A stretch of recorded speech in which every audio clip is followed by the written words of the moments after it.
Hey, I'm Jim Search, and welcome to Understanding Upstate, the podcast dedicated to exploring what makes upstate New York such a unique place. Each week, my co-host Rob Adler and I dive into a new upstate topic to better understand what's up upstate. And today, we are going to cover the documentary, The Pats Big March, which just came out earlier this month in celebration of the Binghamton Patriots' historic basketball run in the mid-'80s. And it's going to be a delightful dive into some Binghamton legendary times. I think this is like week 3 in a unbroken winning streak of Binghamton episodes. That's right. You know what? The streets have remained steadily fed with some Binghamton lore, because we were at Roberson on the west side. We've not only that, but we've stayed on the west side of Binghamton as Binghamton High School is located on the west side of Binghamton. Right. So right. Holy moly guacamole. West side, best side? Yeah, I did talk about that last week. Made that very clear to everybody who's listening that the west side is in fact the best side of Binghamton, if you ask me. So, before we get into any of this, very important, all you speedy freaks out there, to tell a friend, to subscribe, rate, review our show, and then again, be sure to tell a friend about our show. Put a 5-star review in Apple Podcast and let us know your favorite upstate location or person.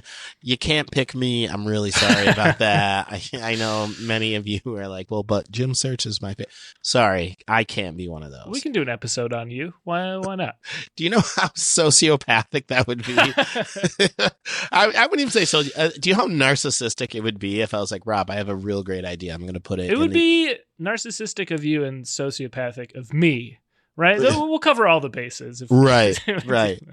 I mean, but like in all seriousness, if I was just like, yo, Rob, I got a really good episode idea. I'm going to put it in our shared drive here. We're just going to, let's just talk about me, born September 2nd, 1981, Lourdes Hospital. And then we'll just go from there. No, I can't be it, folks. You're just going to have to pick someone else. They're just gonna have to watch a certain documentary. Because there's many to pick from there. There's some really standout. I think there's folks. Like one pretty good one. Oh hell yeah! Well, you know, all this Binghamton. I was just up in Binghamton actually. I was gonna say. I was there last week. Well, yeah, I guess it was last week. Last Friday through Sunday. I spent the weekend up there. I had a show up there, Stellar Presents over at Stellar Human. Incredible show. Such a great time. Shout out to LaRue for hosting the show. Shout out to my man, Stephen Brown, hosted the hell out of it. Abduladi did his thing as well. And we had a great time, man. You know, it was a packed room, which is nice. What more do you want out of a show? I saw some pictures. It looked like a nice turnout.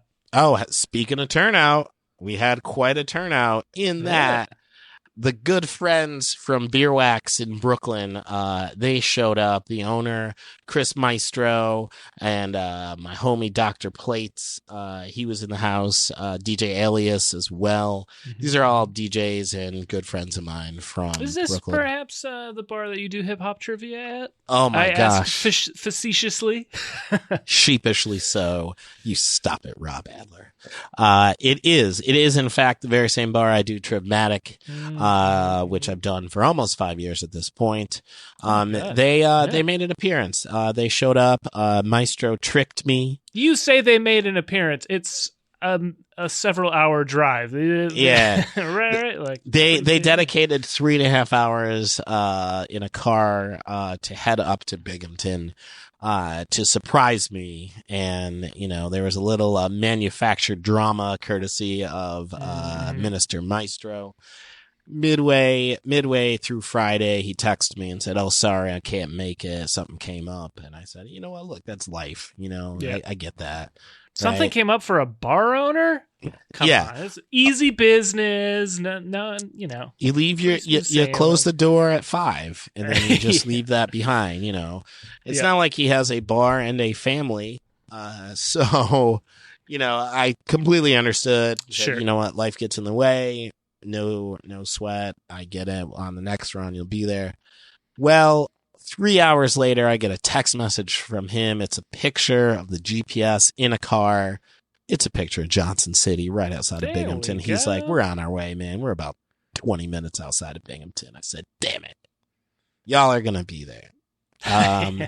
And they did. They showed up, got some really great pictures, had a really good time. So I just want to shout out my homies in New York, the Beer Wax crew, for showing up for that show. And I want to shout out everybody who came out to the show, especially my homie Devin. He pulled up, had some real cool cats out there. So I saw you guys swung by a Denny's on the way back. Oh my gosh. I didn't know we may have a shared affinity for Denny's. I fucking love Denny's. Oh my gosh. Oh man. Well, as the pictures indicated, that Denny's in particular is like a Triple Cities landmark. Maestro and Dr. Plates, they went to Binghamton University. So the Denny's is right next to SUNY Binghamton or Binghamton University, either or. And, as a Binghamtonian, I certainly have my fair share of stories from that Denny's. And, they've intersected at that place. And, it's funny, DJ Alias asked me, he's just like, "So, did you go to Binghamton as well?" And I said, "Oh no, I was born in the darkness, actually." These guys visited. I was birthed in the lack of light that you call Binghamton. So you're the Bane of Binghamton, and they're the Batman. That's a that's a throwback to the third Christopher Nolan Batman movie. That's a reference for nobody. Well, it's for the Speedy Freaks. God damn it. There we go. But yeah, all in all, a great time. Got to catch up with some homies in the Binghamton area. And yeah, it was a great time, man. So, if you missed that show, there'll be another one. Don't you worry about it. All right. I'm not worried. Okay, good. But I'll good. be at the next one. Oh my gosh. Well, I can tell you that the Crooked Mouth Brewery, located in Endicott, New York, is having a comedy festival in September, and Whoa! I will be. That's right. I will be headlining one of those nights. So hell yeah! All right. You want to come on out to Crooked Mouth Brewery in September? You will see your good friend headlining a night there. So, hell yeah! Put it in the calendar, folks. Well, what topic is headlining our episode today? Oh my gosh. Well, we are going to be talking about the Pat's Big March, which was a documentary that just aired on WICZ, which is a local station. I didn't realize this. This is like, when you sent it over to me, I figured like something that came out the last few years. It came out, as of this record, less than 10 days ago. I was very delighted to see how new it is. Yeah, same here. And I kind of found it on happenstance. It really just kind of popped up, and I was like, "Oh shit! There's a fucking doc about this." I mean, I lived and it's this. It's a clean 30-minute. It's done really well. As someone who's also made a short documentary, done really well, really creatively. It was a delight to watch and learn from. It was really, really well done. Yeah, for sure. And, it really was something that took me back because, I mean, I'll get into it later, but I lived this. Yep. I went to the championship game in '86. I was 5 years old. And wow. My ass was in Glens Falls, getting a little bit ahead of ourselves, but I was there. I remember being at those games that led up to it too. Oh yeah. So let's jump right to it then. Let's do it.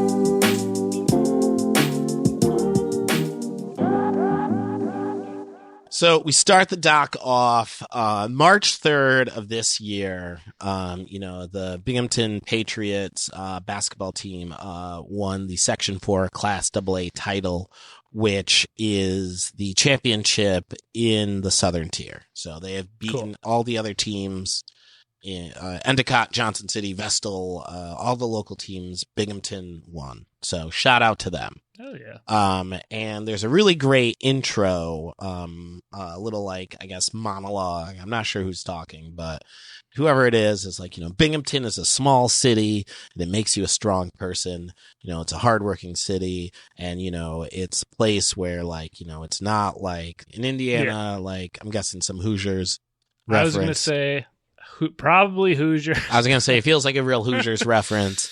But, this isn't the Hoosiers. This is like the Patriots, man. Like, we're a small town, in this case, nobody's heard of. So, we fight hard to get our name known. So, it's stuff that you resonate with as a Binghamtonian. I'm like, yeah, nobody knows who we are, but, we bang a drum really loud and are proud of where we're from. So then we cut to Coach Paddock, who, this is like right after the game, and, he gives a shout out to, all the players that came before these players today. So King Rice, Bob Baxter, Reggie Hawkins, Mike Constantine. And, these are the OGs of Binghamton Patriot basketball. Like, I grew up watching King Rice, Bob Baxter, Reggie Hawkins, went to high school with Mike Constantine, you know what I mean? So it's these are, I lived this whole experience, and to watch it on a doc is really dope. Jim, how many of those guys still drink for free in Binghamton? I would hazard to say all of them. Wow. I would, if I haven't partied with any of those guys, but I would be willing to bet that there's probably a watering hole somewhere in Binghamton that refuses their money because of the legacy that they built and made our town put our town on the map in so many ways. That is the sense that I got. I think the interviews are all just the players or coaches, and there's no one outside of that. But just from what they accomplished and the way they talk about it, it's just these guys can sell me a used car if they want to, and they also they're not paying any bar tabs. No, not at all, man. You got some real legends. They don't have to. Nope. They do not. They are not obliged to do that. That is for sure. Now, so then we jump into it, right? We got some really great visuals of the 85-86 Patriots running out on the court, and then it has this kind of postcard cut of Glens Falls, New York welcomes you, which is Glens Falls is the mecca of New York State basketball. That is where every team that is where the teams who are the champions of their respective schools go to play. So you have the public school, you have Catholic League, you have the private schools. All those champions go there to play. In New York State basketball, is it just public schools play public schools and private schools play are the leagues that separate? So kind of. I mean, you'll have your regular season, and then sometimes you'll have your interleague games. But in the regular season, it's just public school versus public school. Correct. Yes. Oh, that's different from my experience. Where my high school, who was terrible at pretty much all sports, our main rival was the private school in town. So that's okay. That's interesting. So well, I'll make a small amendment there in that there is again, there's some interleague games of because it's such a small area that you'll have Seton Catholic Central will play Binghamton High School in basketball, right? Right. So but again, when it comes to the STAC championship, the Southern Tier Athletic Conference, that is the public schools that are in the area. So, So anyway, so then we go like a little bit back in time for like Binghamton history, right? So we have the beginning, right? Because Binghamton originally was two high schools. Binghamton had two high schools. You had Central Bulldogs and the North High Indians, which didn't track too well today. Their mascot is a Native American in a full headdress, and boy, is that not the way we want to represent anybody. But again, this is the 70s, and that's how they roll. So to give you a little context of where these high schools are, Central High School is what Binghamton High School is today, and North High was where East Middle is today. So it's on the other side of town. So there are these two rival high schools that didn't like each other. This was crosstown rival business, right? Mm-hmm. Like somebody in the doc was like, yeah, there was like a big fight at some point between these schools. I'm like, yeah, Binghamton's a fighting town. So not too shocked by that. Yeah. So in 1973, there's a 10-year plan to consolidate North and Central into what would become Binghamton High. So after 6 years worth of debate, because time is relative in the Southern Tier, the plan goes through and Central and North consolidate to become what is Binghamton High.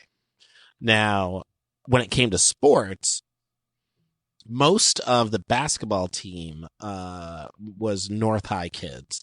And so there's a couple Central High kids that made up the team. So there was as someone talked about in the podcast, Jesus, as somebody talked about in the doc, there were some pickup games that were played for these guys to get to know each other and to really kind of become cohesive as a team. Now, the coach that led the varsity was Tom Cordial.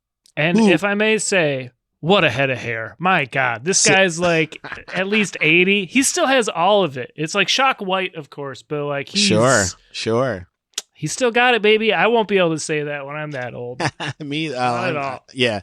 I don't know how much I'm going to hold on to either, but Tom Cordial has quite a mane on him. And fun fact, Tom Cordial went on to be the principal of West Middle School, where I went to middle school. So, where are they now? That was after his career at Binghamton High School. But Tom Cordial was the coach of varsity, and then Hank Nanny was the coach of the JV, and Hank then eventually went on to coach varsity as I got older, and I would say, what is it, like the 90s, I think he was the varsity coach. But anyway, for the time being, for the sake of this doc, Tom was varsity, Hank was JV.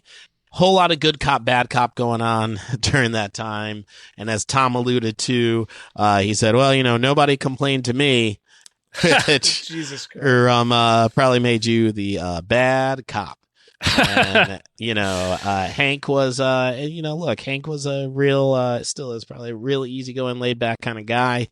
I'm sure as a coach, I never played for him, but, I'm sure he was about his business. But yeah, I could totally see Tom being the hard ass and Hank being the chill cat. Yeah.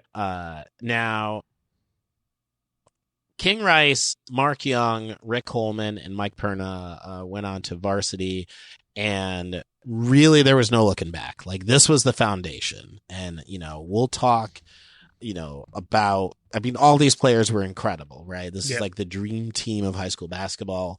King being the standout of them, essentially. Which is interesting, where they interview a lot of these players, and we had talked a little bit about King Rice before, and covering this topic. So I anticipated a lot of this documentary to mostly just focus on him, which I was delighted and kind of surprised to see that it didn't. Like, he's obviously, again, a big part of it, but it's really giving it features the team. It's a story about the team, and it's not just about him, which it was a nice take to see for this. Yeah, definitely. And, I think it really did kind of bring home the idea of teamwork and the idea that like these guys all had to work together to get to where they were, right?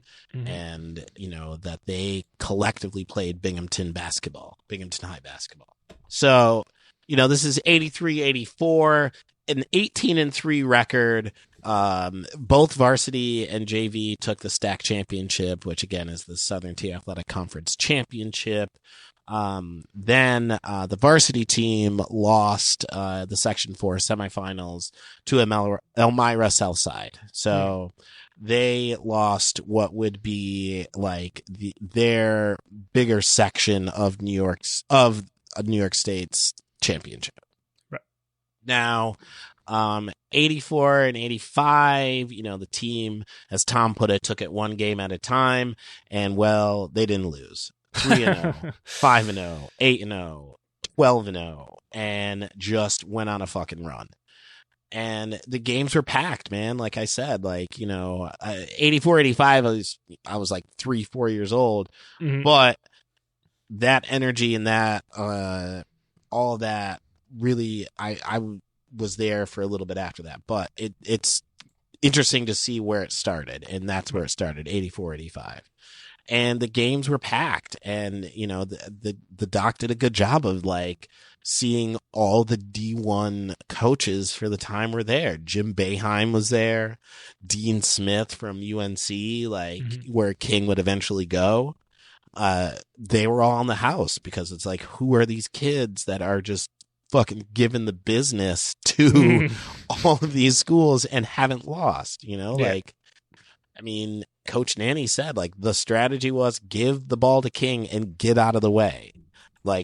He's either going to make the play or he's going to score, right? And, King was really that dude. I've talked with, people in, my peers of my age and a little bit older, and it's it was crazy that, there was a McDonald's All-Star high school basketball player just walking around Binghamton High. And you just threw out McDonald's All-Star very casually. Is that as in McDonald's, McDonald's, or a different McDonald's? As in McDonald's, as in Golden Arches, as in McDonald's has a corporate sponsored, we are getting the best of the best basketball players from high school to play. So King Rice is in the same league of Magic Johnson, Michael Jordan, Kobe Bryant, Shaquille O'Neal. These are all kids who went to the McDonald's All-Star.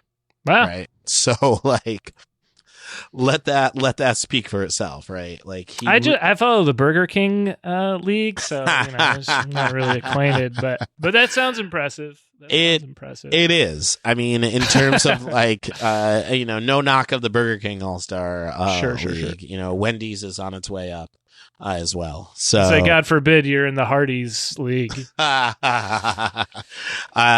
this point, with my plantar fasciitis, I'm probably going to play in the Hardee's league. But I can shoot, man. I got a shot. I got a 3-pointer, baby. So, just to give you that kind of frame of reference of who King was in the high school league. STAC championship came again. They beat Vestal 92-55, which, I mean, goddamn, that is what we call a blowout of a game. Now, again, this is where everything starts to click, right? So, they go on to the state championship, round 1 versus Syracuse. Binghamton wins a buzzer beater by Rick Coleman, who, by the way, in the interview had no recollection that that's what he did. And the guy who interviewed him well, that's what the newspaper said. And he's like, well, then yes, that is exactly what happened. Why would a newspaper lie? Now, it's great because there is this scene where they were doing a cut of the brackets that were were following the teams and shit, and they definitely misspelled Binghamton in it. Oh my god! How did they spell it? I didn't catch that. Oh my gosh. Well, you know what, Rob, I'm about to put you on to a timeless misspell of Binghamton. They put a P in there, as Oh, in those sons of bitches. as in the Hamptons. And I have told people that I am from Binghamton, and they're like, "Is that near Southampton?" And I'm like, "Not at all, not at all, actually." It's closer to Montauk. Yeah. Some have called Binghamton the end. So sure. I There you mean, go. listen, for very different reasons, but just know that we are a far cry from the Hamptons. Well, this bracket had it spelled with a P, but we're gonna let that slide. Okay, that's not the focus of this doc. Is that, but it is certainly well noted. Now, going into this, again, we're really seeing the recurring theme of Binghamton being an underdog. It's been the story of Binghamton. We're seeing it play out here in this doc. Total underdogs, and they're playing teams against the city, and just like it goes to be said that like basketball teams from New York are usually, if not the powerhouses. Like you've seen so many players from New York play high school and then go pro. Way more than anybody upstate. Sure. So like that's definitely worth note. Okay. Now, round 2, Binghamton plays Rochester. Rochester's up, but Binghamton squeaks by.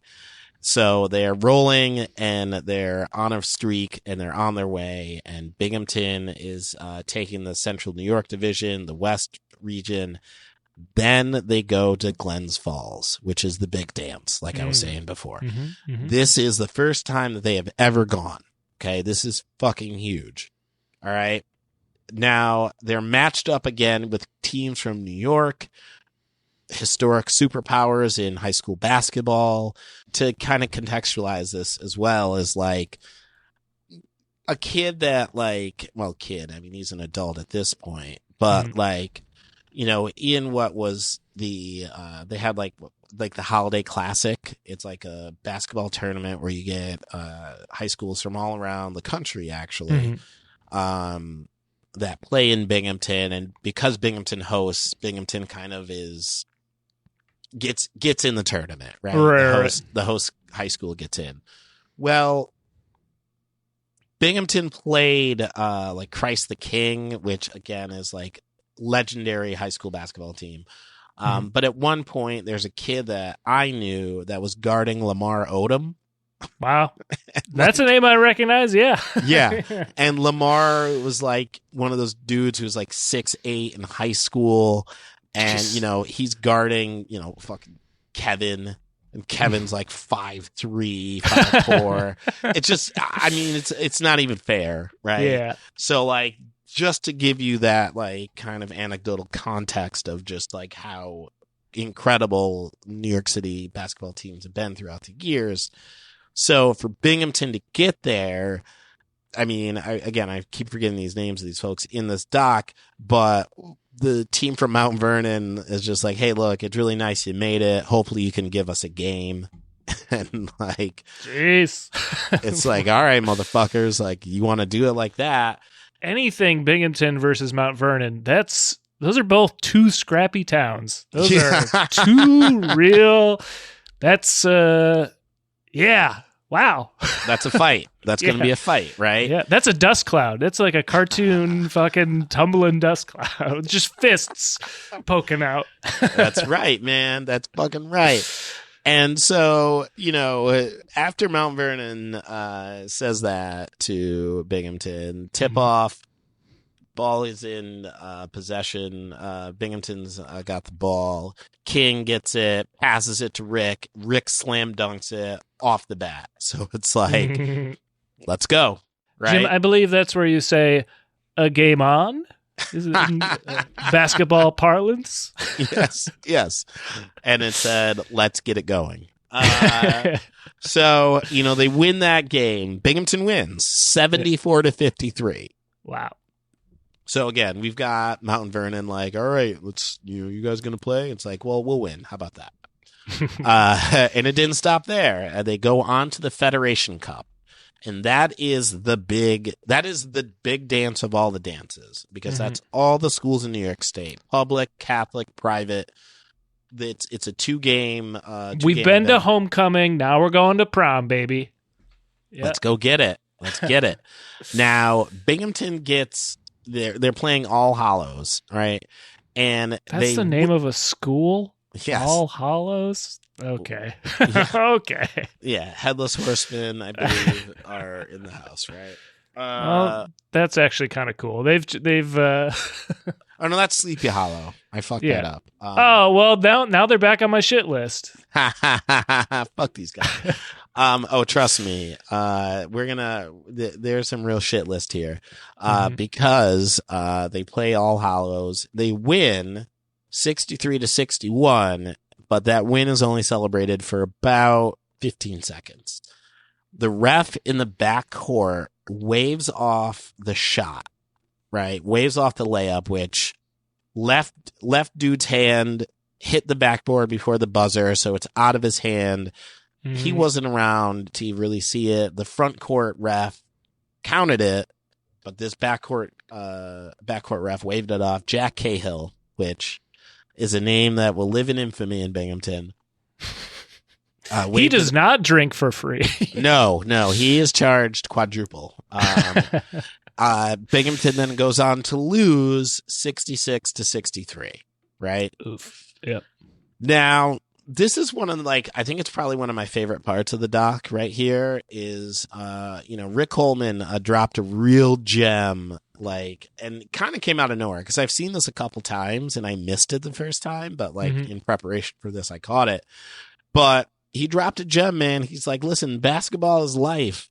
And just because it's honest and fair, and just because what happened is honest and fair, doesn't mean it's going to go your way. So the question is what do you do after that? How do you recover from that? And it's like, damn, Rick, that's real life. Yeah. Because life is not fair. It's not. You are going to get shortchanged. You're going to get fucked. It's just not going to be fun, right? And you know that you should have won. And now what do you do about it? How do you come back, right? I was like, damn, we could have cut it right there. End of this shit. But there's so much more, right? Long bus ride back to Binghamton. Everybody's sad. Police escort waiting for him. Yeah, that's when I was like, gee, oh no. Oh no. I mean, God. All right. They return heroes, right? Bittersweet. They come back public school state champions, right? As the seniors graduate, there's a group of rising juniors that are going to take their slots. So sophomore to junior year. Now, this is why things worked, is because these rising sophomores watched the program. They watched everything that Coach Cordial was doing, and Nanny's system is the exact same system as Coach Cordial. So they're ready to go. Not only that, but they're so much on top of it that they know exactly where they need to be. And this is where shit gets even wilder, is that before basketball season, right? All these dudes are playing football and are crushing it. Wow. Yeah. They go on to be state champions on top of coming off of the heels of an incredible basketball season. And this is I don't know, 1 or 2 minutes in the documentary. Oh, by the way, they also won football state championship. I was just like, what? Wow. Oh, okay. Yeah. Just quick flex here. Just know that we all play football and we all kill it. So it's Jesus Christ. Now, this is where shit gets real, right? 85-86 season. They're off to the races in Section 4. They cannot be touched. They're ahead of everyone on defense, which means that they are ahead of everyone on offense. And and I think the way they put it in the documentary was the season before that they were beating people, but it was one game at a time. It was, close calls. This was like every game is at least by 10 or more points, basically. Like they're like blowing people away. Yeah, like they're blowing the shit out of the water. I mean, arguably the best in the country. There was like a USA Today article that ran, and it was just like, well, at the time these teams all lost, and Binghamton still maintained an undefeated record, right? Mm-hmm. The only loss they took was to Vestal. Vestal beat them 1 out of 6 games. So they were able to keep them in check. But then they played Vestal in the arena and then smacked them 76-45. Teaches you to ever be Binghamton. Don't ever do I think in the documentary, one of the players is like, yeah, they can say they beat us one time. They have that, I guess. Right. Yeah. Oh, jeez. That's all you get. You won once. All right. Yeah. Hold on to that. Enjoy it while you can. Now, meanwhile, while you enjoy that, we're going to go back to Glens Falls again. Yeah. And like, I think it was Rick said, like, you know, there's teams that like will play big offense, little offense. If you play big, we'll play small. You play small, we'll play big. Yeah, they'll change depending on who they're playing, right? Yeah. Binghamton didn't do that. They played Binghamton basketball the entire time. And then you had to adjust to them. I wrote this in my notes. I mean, you're not going to be able to read it, but at the very top, you can see the big letters where it's like Binghamton basketball. I wrote that down. Real. Yeah. Yeah. And we play our way. Is how and now you adjust to us. And that is in all caps, just like you wrote that, Rob. Now, at this point, everybody knows who Binghamton is when they go in the Civic Center, which is where you play in Glens Falls. And they took on the whole state and they won. Like they won the whole fucking thing. And King Rice, direct quote, "The only person that could guard me was on my team. Rick Coleman is the only person that can guard me. And he's on my side. So good luck." And, you know, this is when, like, they go, like, King goes nationwide, man. Like, he becomes that dude. They take the Federation Cup. They beat Lincoln, as in he got game Lincoln, Steph Marbury Lincoln, by double digits. Jeez. I mean, that's insane. That, the other best team you beat is by double digits. And like I said, I was there for this. Like, you know, I have very hazy memories as a 5-year-old, but I know that we made that trip. My mom and my sister got in the car because we were like, we are going to watch Binghamton High School play for all of it. And it's a really great story, man. Like, Binghamton is number 1 in basketball and football in the state in 1986. It was them. And that whole team gets inducted into the Greater Binghamton Sports Hall of Fame.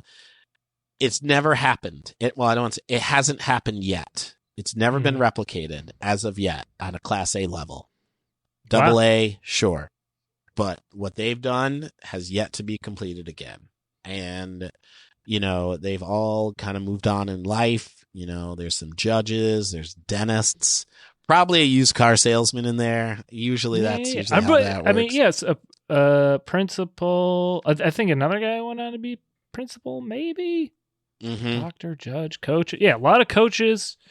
Yeah, I mean, notably, King's coach of Monmouth College in Jersey.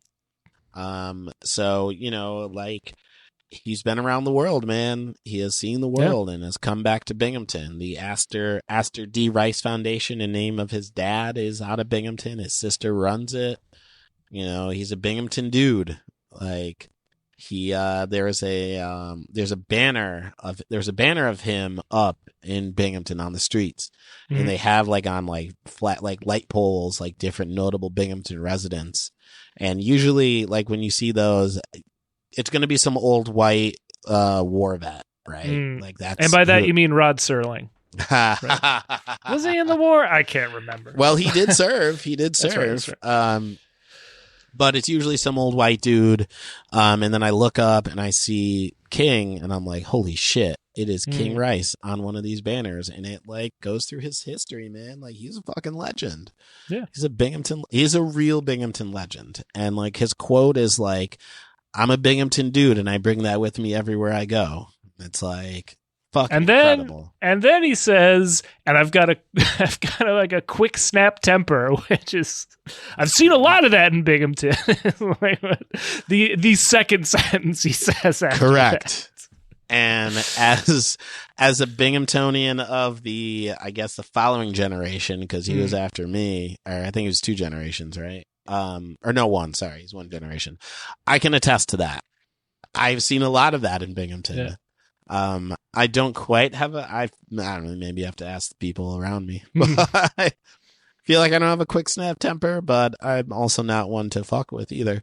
So who knows how I weigh out. That's up to you guys, Speedy Freaks. Weigh in the comments. Yeah, weigh in on the review. Does Jim have a quick snap temper as per his Binghamton forefathers? Who knows? But listen, all in all, very dope documentary.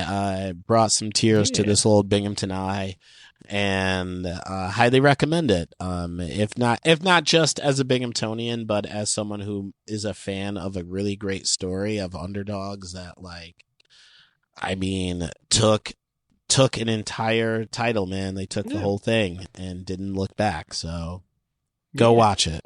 It's like I think it's just under 30 minutes. I want to shout out the director. Yes. Ian Mills, who, like, it's, we've talked a lot about like what happens in it and like the history it portrays, but it's a really creatively edited documentary where he's doing so much to like display the stuff. Like there's archival footage, but like a lot of just fun editing. Like it's just a fun, good watch. Yeah. It's quick 30 minutes. There's gonna be a link in the description for this. Yeah. Hell yeah. So just click that, enjoy it. I forgot to say, it starts off with weather report. Like the second that hits, which I had a weather report record on this week. That shit turned on. I was like, oh, I'm ready to go. Get that jazz fusion, baby. This is great. Oh my gosh. But that's this was incredible. This was, I'm not a huge, we've talked about sports. I don't follow a ton. Like, again, I dipped into for some Bills games this year because they're doing really great. But as someone who just likes documentaries, this was a lot of fun to watch. So check it out. Yeah, and I think to your point is that you don't have to be like a sports junkie to appreciate it for what it is. Yeah. Look, if you've made it here to episode 25, right? It means either you have a problem or you like upstate New York, and this is it's for you. 100%. Jim, while we're plugging this documentary, is there anything else we should plug? Oh my gosh. Well, listen, all this upstate talk, man. Let me tell you about some more upstate shit. There is a comedy album it is my first comedy album produced by the other voice you heard on this podcast, Rob Adler. Oh. Yeah, it's you, man. I'm talking about you right now. It's called Upstate Understandings, and it's very incredible, if I must say so myself. Definitely worth a listen and a purchase, too. Definitely worth a purchase. Go to jimsearch.bandcamp.com and run it up. Buy like 100 copies of it. You know what I mean? You might as well. And, celebrate some more upstate excellence. It's worth it. There's some great t-shirts and shit too. It's great, man. It's summertime. You got a nice, crispy, Upstate Understanding t-shirt. Oh man. You're going to do it. Look, you're going to be the talk of your office, man. You wear Upstate Understanding's t-shirt into work.Ey're going to love you. You can be the belle of the ball. Hell yeah. They're going to give you a raise and all that shit. You make so much money. You wear that shit to work. I'm trying to tell you. I'm trying to help you out here. Now, Rob, speaking of being helpful, right? Can you help the people out with anything else that they could possibly listen to? I can. I'm going to recommend something different today from my usual recommendation. Really? It's true. It's true. Because we watched a documentary today. You and I talked about this maybe a month or two ago, but I think the plan is to have a little documentary of ours that we mentioned up top. I believe it's going to be released in May to the general public. So am I plugging something that you can consume now? No, I am not. However, I believe we're going to make our little documentary called Understanding Upstate. Wait a minute, does that sound familiar? It does. Yeah. It's the same name of this podcast. It's kind of a making of and behind the scenes documentary about an album Jim just told you about. And yeah, it's coming to a YouTube screen near you soon. Yeah. In May. And we'll have more on that in the future, but that's my plug. Oh man.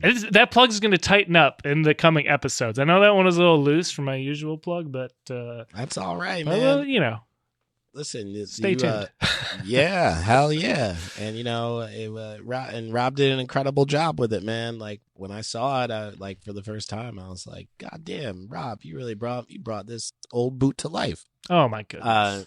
But no, I gotta give you your flowers, man. It was really well done. Well, Jim, I really brought that old boot to life, but we've got to bring this episode to an end. But first, before we can do that, we got to figure out. Well, we know what we're talking about next week, but we got to give our audience, our speedy freaks, a little hint about what we're going to talk about. Do you have a hint for I do. I've got that ready to go. So next week, I hope, speedy freaks, that you are ready to rumble. Mm-hmm. That's right. That's right. Well, let's rumble on over to our closing transition. Are you ready for our closing pun to today's episode? Hell yeah. Well, Jim, we, really, really great topic today. Really good discussion. It was a real lay up of an episode. Pretty good. And, that wasn't like a slam dunk of a closer, but like really good fundamental podcasting, It was an open court layup. It was on you. Toss Rob the ball. It was on him. Jim search with the assist. Is that what they call it in basketball? I don't know. Yeah. No, you got that. All right. I can say that. All right. We're going to get up out of here. See ya.